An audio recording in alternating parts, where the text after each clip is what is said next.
For most of us, our dream is building a product. We want to build a SaaS company. Well, I've done that, but I've also created a professional services company. A lot of dev agencies, consultants out there that do this part of it. And we recently hit a milestone at Full Scale of doing $50 million over the lifetime of the company, and thought it would be cool to step back and talk about how we got started doing professional services, some lessons learned, challenges, all that kind of stuff. I think you guys will find it interesting, especially if you've ever thought about doing some form of freelance professional services business and how it compares to building a SaaS product. Check out this episode of Product Driven. To survive and thrive, you must adopt a product-driven mindset. And we're back for another episode of Product Driven. Today I have a special guest, Darrell Blackburn, who is our Chief Operating Officer at Full Scale. And we're going to talk today about a huge milestone. So here at Full Scale, we've been in business for almost 7 years now. Darrell's been with us for almost the entire time. And we've hit a big milestone. So we've now done over $50 million in revenue since the beginning of the company. We've delivered over 2 million hours of service. And so we thought it'd be fun to step back for a minute and think about some of the key lessons and challenges that we've had as a business. What's interesting is we manage like hundreds of software developers, and it's a professional services kind of business. It's not a SaaS business, although we build a lot of SaaS products. So I think interesting insights from behind the scenes, some of the challenges that we have. Darrell, welcome to the show, man. Thanks for having me, Matt. It's good to be back. It's been quite a while, and I'm excited to kind of relive some of these last 7 years. It's been a blur, and it's also felt like a lifetime at the same time. You know, what's interesting about Full Scale from the very beginning is it started as kind of an accidental business. Like I needed to hire software developers. What truthfully happened is Amazon and Microsoft both recruited away my best developers. I had another developer that got a job offer for a huge raise that I couldn't counter. And I basically took that same budget and I'm like, you know what? I could go hire like 10 software developers offshore in India, Russia, Latin America, wherever, somewhere. I knew I could hire like 10 people for the same cost. And I had a friend that had some employees in the Philippines. It's like, hey, Matt, you know what? You should hire some more people here. Great people, hardworking, great communication skills. And we gave it a shot. Like I was like, all right, let's try it. Let's give it a shot. And it started as a partnership. And then we hired 100 people over the next like 8 or 9 months. Like it's crazy to see like the year-end sort of Christmas party photo at the end of that first year. And like, that's a lot of people. And Darrell, I think you were at that party. I was. That was my first trip to the Philippines. It was a life-changing trip in a lot of ways. It was very cool. It was very immersive, and that just like you said, being able to see the scope and the scale of what we had achieved in such a short time, how many lives we were touching. At that party, we had spouses included, so Yeah. it was a large crowd, and it was just cool to see kind of what we do on a day-to-day basis and how many lives are being touched and affected by it. It was very cool, a very cool time. You know, what's interesting is a lot of software developers, like myself, are very much product oriented. We want to build SaaS businesses. If we create a professional services business, some kind of consulting business, it's usually not necessarily our end goal. Like we want to go from the consulting to build a product at some point in time. A lot of dev agencies go down that path. Professional services businesses are really hard because, if you're an individual consultant or freelancer or whatever, you can't do the work while also having time to go find the next customer. Like it's a really hard grind. And then when you hire more developers, you have to worry about the quality and still keeping them busy. Like now it's like, I got to find more clients and what happens when those projects end. Like professional services can be very hard, but it's also a lot easier business to start. And it's a way more profitable business to start. Where SaaS companies, you can spend 2, 3, 4, 5 years and struggle to, get real market adoption and get real revenue. Like it's brutal. Like that can be super difficult. And what's interesting for us is we scaled very rapidly. We got to $6 million a year in revenue, Darrell. I don't know if you remember this or knew this. Oh yeah. $6 million within the first 12 months. I've Yep. never had a SaaS company that grew that fast. Nowhere close. No. Yeah. Yeah, they're just so wildly different. Both have their own pros, their own cons. Each faces different challenges. I prefer the professional services business. I like the boring businesses that we can kind of just keep pushing along. We can build out routines. I'm a very routine driven person, structured person. So this really fit my nature. I was really drawn to it. I love the ability to kind of move at the pace we do while also doing things a little bit differently because we have a lot of that SaaS background that we're bringing over. So we can kind of break the model a little bit and delve into areas that other professional services businesses maybe aren't or aren't doing as well and kind of disrupt that industry a little bit. So it's exciting. Like you said, definitely different challenges, different pros and cons, and just a completely different pattern to the way that we had to scale and grow through those first few years. Well, I think we'll probably talk about some of the scaling challenges later, but I think when we first started this, I started this for my own self. I'm like, hey, I need to hire developers, in the Philippines to work at my SaaS company. How do we make this work? Like, how do we learn from all the lessons of where offshore failed, why offshore didn't work? How do we do this the right way? And Right. I think we did a really, really good job of that. And a big value proposition to our customers is we give them those same lessons and we want them to succeed because ultimately, if they succeed, we succeed. Our employees succeed. Our employees have a good career. Like it's a win-win-win across the board. And so a lot of times when people come to me, they'll come to me like, hey, Matt, I know you do this offshore thing. I've tried it before. It didn't work. How do I make this work? And a lot of times I just do some consulting with them first. I'm like, well, before you do this, do you have the right, product roadmap and plan? Do you have the right internal team that will be able to divvy up the work and divvy up the requirements and manage an offshore team? Like, Hmm. there's some other things that people need to have to be successful before they just rush into hiring a bunch of developers, which is no different if those developers are local or remote. And so that's a big thing that we Right. try to do and instill in our clients is like, what is the right way to do this to Hmm. to set our clients up for success? And to some degree, it's like we almost want to avoid the customers where we know this is going to fail. Of course, there was a long period in time where we had said no or fired more customers than had churned on their own. And it was because of that approach. It's a win-win approach. Like ultimately, we're protecting both sides of that relationship, which is what we want it to be, as a long-term relationship, a long-term partnership.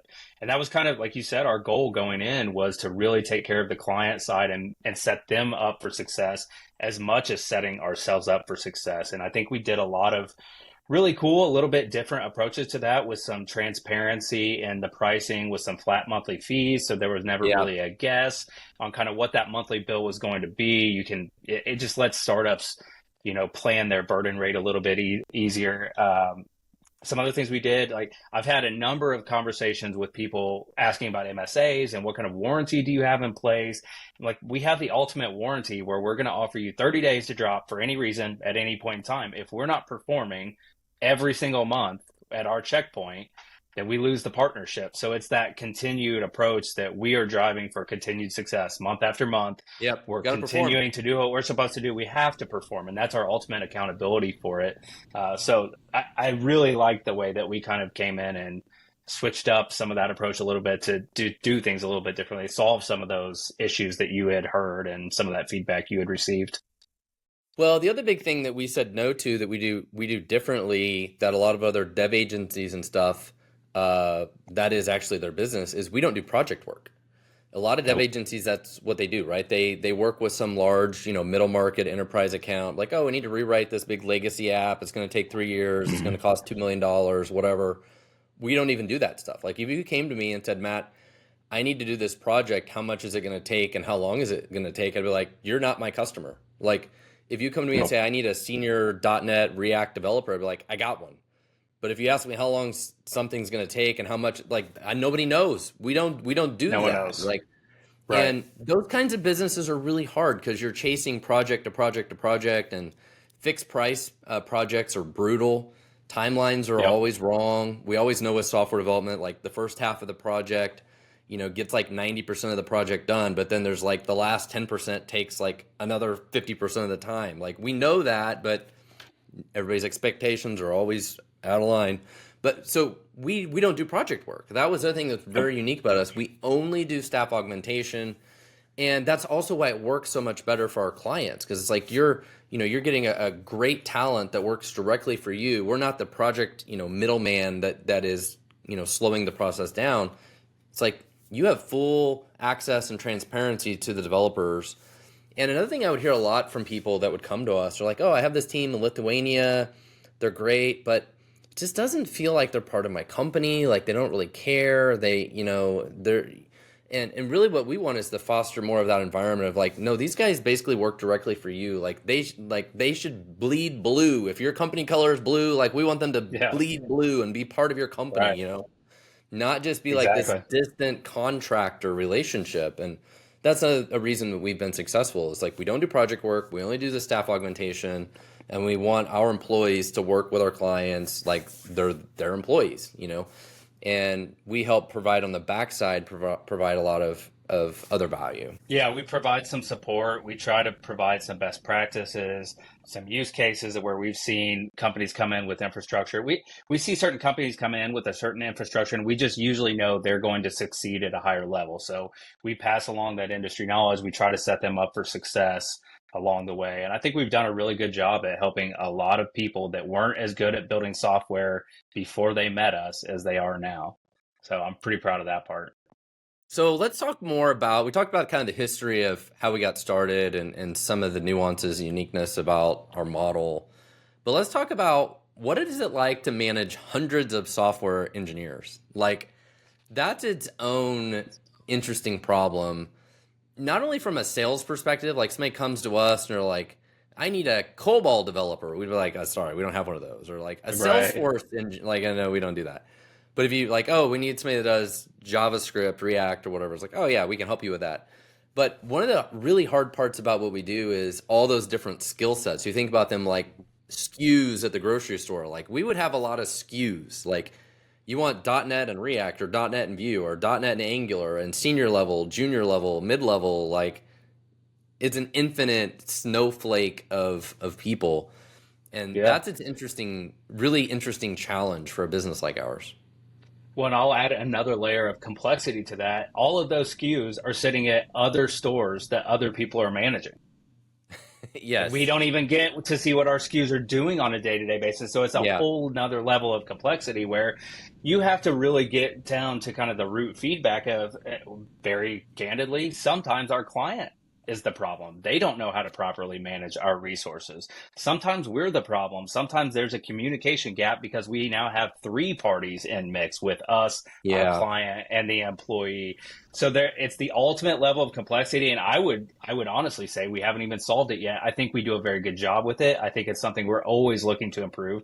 I think you and I have had conversations as recently as this week about trying to really define what a good software developer at full scale does, because a software developer at full scale may need to wear a lot of different hats based on what client they're working with at any given time. So I think that's a forever changing and improving thing. And I think we've put a lot of feedback processes in place so that we can gather feedback. It helps us kind of proactively sniff out when there might be some things with an account that aren't really going well so that we can come in with our value add of our kind of Well, I want customer to, success managers to really kind of help with that process. Sorry, go ahead.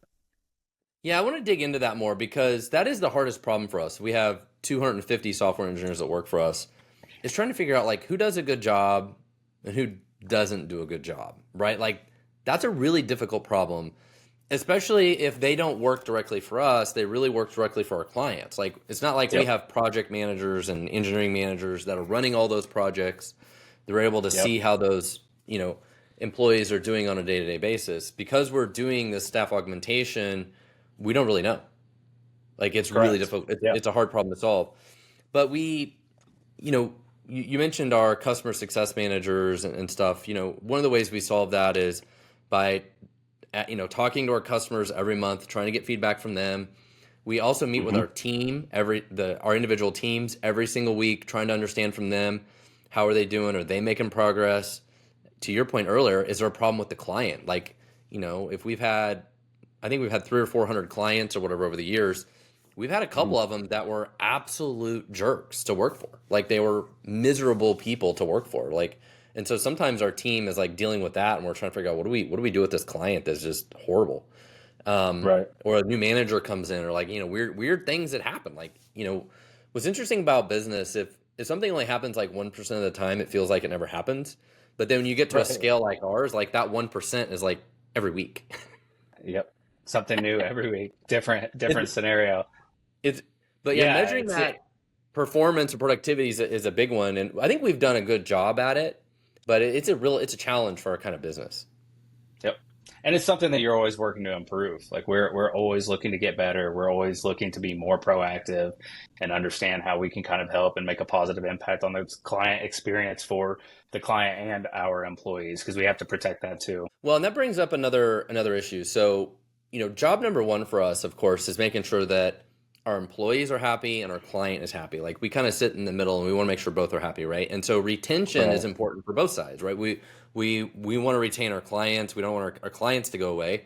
We also don't want our employees to resign and leave, right? So we have to work very hard for retention on both sides, which we know there's a lot of turnover in IT. I mean, I would say in the United States, probably 20 to 30% of people change a job every year. I mean, at that rate, you'd be changing a job every 3 to 5 years, which sounds totally normal in IT, but that's 20 to Right. 30% turnover a year. Like that's a Yep. lot. Our turnover is like, I think last year it was like 6%. Like our Yep. retention was like 94% or something last year, which is unheard of. Like that's absolutely incredible. But the reason that we have that retention, I think partly is culture. I think culture in the Philippines, Agreed. people are more likely to stay in the job that they have. They're a little more focused on family and personal life, and they're not going to usually jump jobs to make like 50 cents more an hour. I think they have more like respect and like dedication to their job. So I think there's less retention or less turnover because of that. I think that's part of it. But we also do a ton of work to try and foster like community and events and make people feel like they're part of a bigger organization.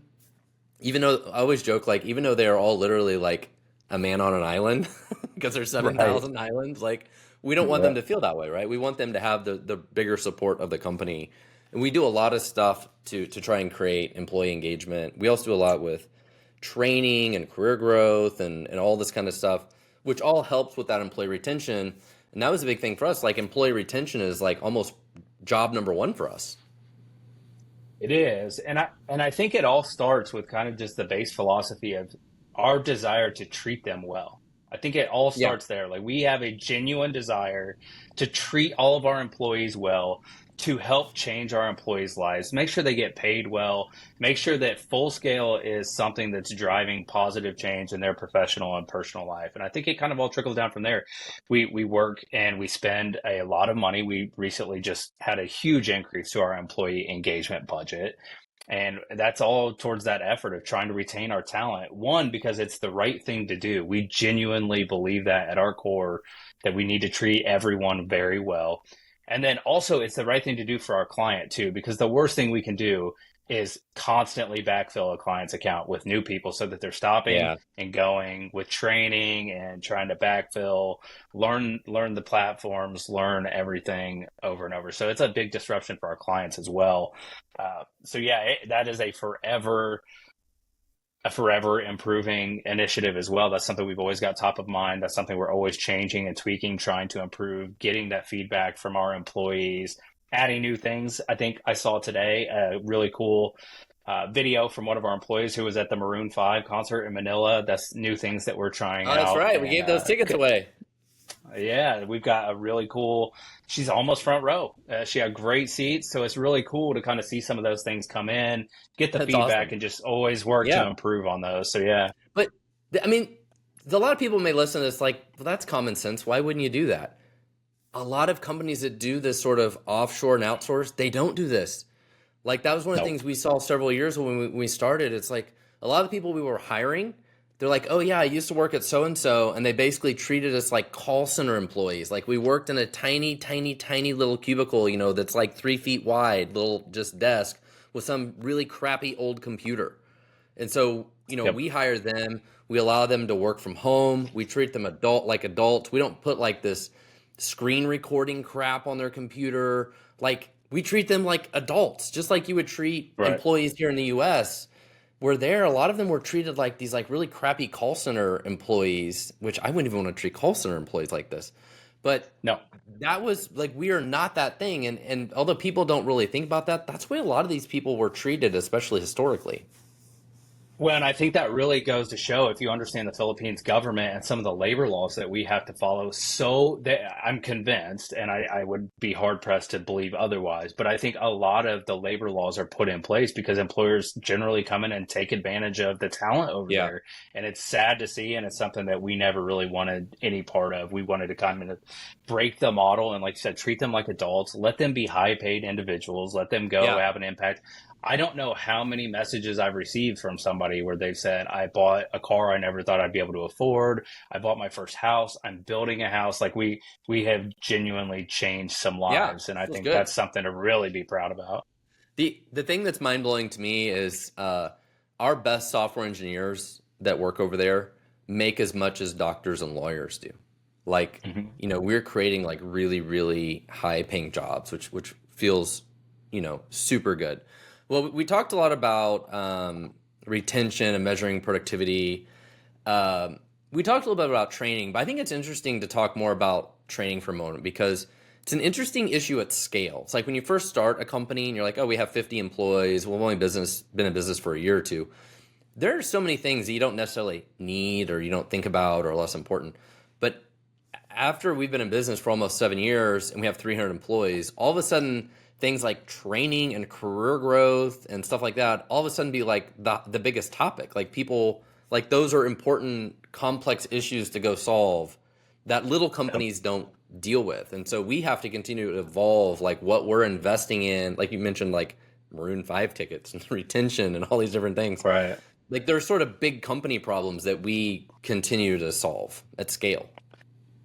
Yeah, and I think it's really cool. I think the coolest thing is that we can have this problem because we have employees that have been with us for 6 going on 7 years. Yeah. That's one of the coolest things is that we're actually starting to face some of these issues of understanding what does this look like with my future at full scale? What does year 15 look like? What do I have to do to get where I want to advance with my career?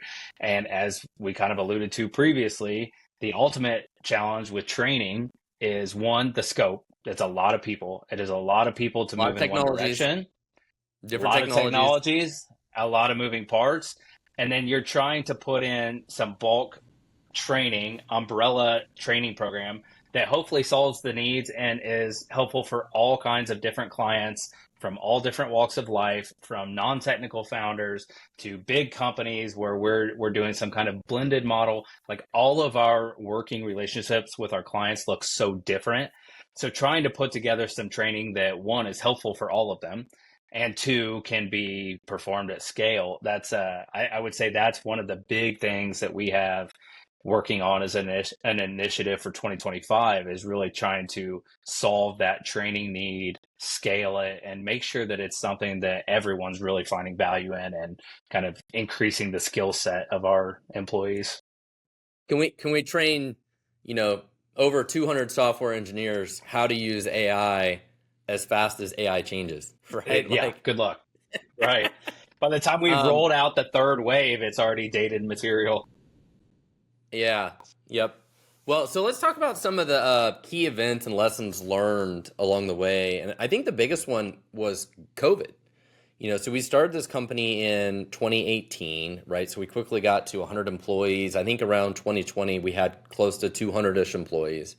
And at that time, we had We two did. floors of a high-rise building. I don't know if that was like 20 or 30,000 square feet, whatever it was. Um, and everybody worked in the office. Like we didn't allow remote work, and then COVID happened. And then what COVID, happened then, COVID Daryl? happened.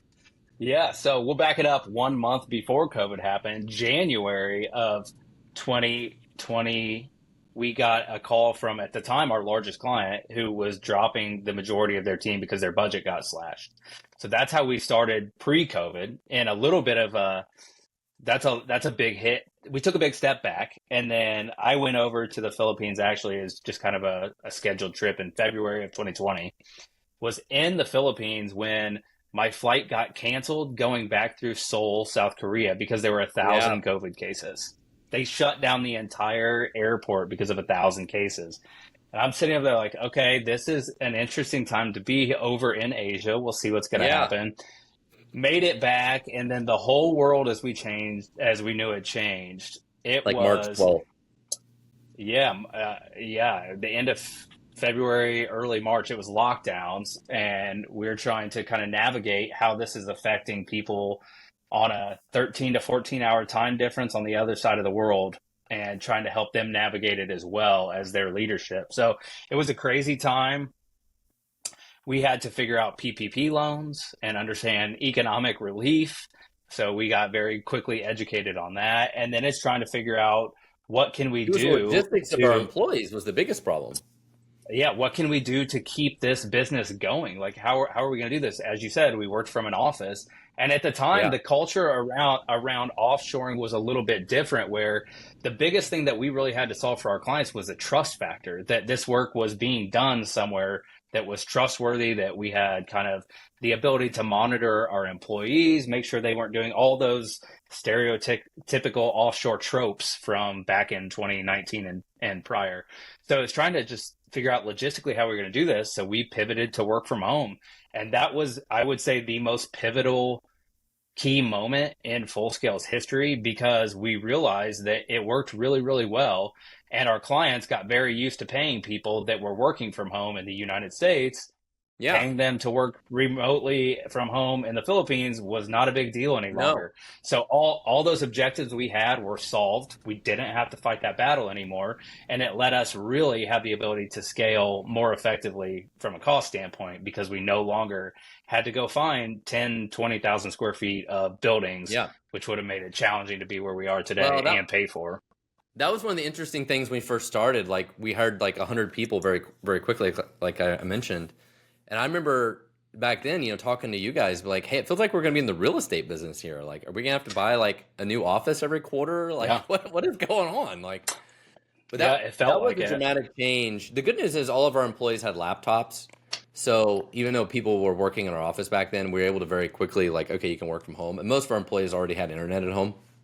But I Yep. think we did have to do some frenzy of finding some hotspots and some goofy things like that. So to make it work early on, but it all worked good. Yeah. And to your point, the main thing is like a night and day difference for employees, because in the Philippines there's like 2 hour travel commute time for most people. The traffic Yep. is unworldly. It's like being in LA or something in the US. And that is like a life altering thing for our employees, like saving them time. They spend a lot less money on transportation. That's 2 more hours a day they get to spend Hmm. with their family instead of in a car. Yeah. Um, and that We most we had importantly, employees we had employees that were commuting 4 hours each way. And then if you yeah, just do the simple math of between that, that's islands and eight stuff, probably. hours. That's Yeah, 8 hours of the day, 8 hours of the day working and 8 hours of the day sleeping. That's literally yeah, all they did. So it was transformative for a lot of people. yeah. I bet we had some that were coming in way from the provinces or a different island. But Yeah, we the did. the big thing is it also helped us open up our hiring. So now we could start to hire in other cities, and we're in a country where there's 7,000 islands. Now there's not all of those are inhabitable, but we could start hiring in different parts of the country. And now I think we're down to about 60 to 70% of our employees are in the original area we were in, and we continue to grow everywhere else. So that's been huge. And it's also a big advantage to us because our employees want to work remotely, and some of our competitors are forcing everybody back to the office. Return to office Right. is a thing even there, and it's a huge advantage to us because we're work from home and we continue to make it work. Yep, agreed. So something else we mentioned before we started talking here is, like every other kind of business, even though this is a professional services business, we have to continue to listen to our customers and listen to our employees. And I'm curious if you have any anecdotes from that, Darrell, of like interesting stories there. Yeah, that what the old trope is that customers are always right.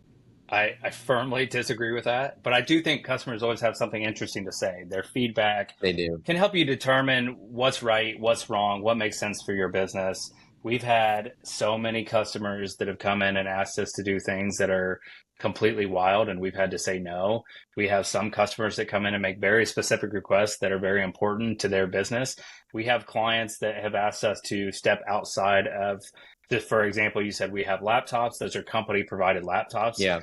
Due to security build, we have some clients that will send over their own laptops with their own security build because that's what makes sense for their business. So it's that ability to listen to the clients, listen to the customers, understand, what works for you, what works for your business, works for the relationship, and be able to be flexible with that and kind of make sure that that's always working towards improvement and solving some issues, while also not just bending over and saying yes to everything.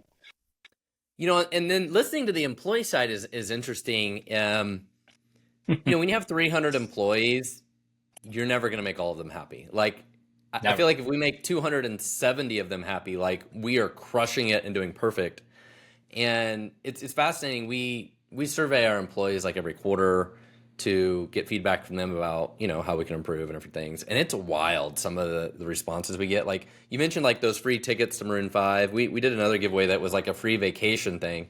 And literally somebody responded back in the employee survey and said that the employee vacation giveaway was a bad idea. And no matter what anybody says, they're lying to us and it was a terrible idea. And it was like, we gave away a free vacation. The free vacation that it wasn't in lieu of anything. There was no trade-off. It was just an additional free vacation, right? It's wild. And that's one of the really hard things about running a business at scale is like, what do you listen to? What don't you listen to? What's the noise? What's the pattern? Like getting the pulse of like how people think. And somebody who was like a global HR of a giant company one day, I remember said something on LinkedIn I'll never forget, was like, she said her job is to make 85% of people happy. Like, if she can make 85% of the people in her company happy, she is winning, because it's like 15% of the people are never going to be happy. It doesn't matter what you do. And we see the same thing when we survey our employees. You can tell, like, there's always a couple people that always complain about like all sorts of stuff. And it's like they just wake up every day and they just want to complain about everything anyways. And it's just, we're just the ones that asked to receive the complaints that day. And it wouldn't have even mattered what we did. It was going to result in a complaint. Yeah. And it's generally a culture that's slightly resistant to change. Understandably, they've had a lot of bad experience with people coming in and change, and they've ended up on the wrong side of it. I understand. And I've had that same talk in front of large groups of our employees before. It's like, some people, if I stand here and tell you I'm going to change something, you're going to trust me that I've got your best interest in mind. We're going to move forward. The larger portion of you are going to say, let's wait and see. We'll see how it plays out, and we'll see if it's good for me or not. And then some of you, no matter what I tell you today, are going to tell me that it's the worst thing I've ever come up with. If I tell you I'm giving you if I tell you I'm giving you $100, you'll complain that it wasn't 200. It's like, if you can make 85% of people happy, that's a good spot to be. So it's understanding that feedback hard. And it is. People are the most difficult thing in anything. They are. And that's one of the big differences. We started the conversation about like a SaaS company. We build a SaaS company, doesn't mean you don't have employees, but you generally have fewer employees, and the product is the software, and the software shows up every day and does its job, right? And it just works. And your employees are doing sales and support and other things. But in a business like ours, we're like, our employees are everything. But we have gotten a lot of great feedback from our employees, and we have made changes. You mentioned earlier we were investing more in like employee engagement and parties and different things, because that was the feedback we got from our employees, like how much they love that stuff. So it's like, we're like, oh, let's do more of it. So we absolutely do listen to them, but it's just fascinating. Like when you get to the scale, like just the wild stuff that happens, I think lastly, one of the key lessons for us is simply how priceless our best employees are, right? And also understanding, like when we started the company, some of the very earliest employees we had didn't make it. Like they didn't scale. Like, the first, say, like you hire an HR person or the person who was in charge of our accounting or, an engineering manager, whatever. When you had 20 employees, your needs are very different than when you have 300. And some of those people simply didn't scale with the business. Like they didn't make it. And we continue to make, other key hires. But like our best employees, be them in our management team or admin team, or, the software engineers that work for our clients, the best ones are absolutely priceless. And I love talking to our customers when they tell me, they're like, Matt, so and so on my team is so good, they're so amazing. What can I do? What can you do to ensure this person never leaves? Like, how do I ensure they never go away? Like, Right. that's my favorite conversation with our clients. And that's our goal too. Like you said, good people are completely priceless. Good people are the reason we're going to succeed. Not Yeah. having good people are the reason you'll fail. Good people will carry you past other gaps and issues that you have with your company. Like they are the duct tape that will hold a lot of things together.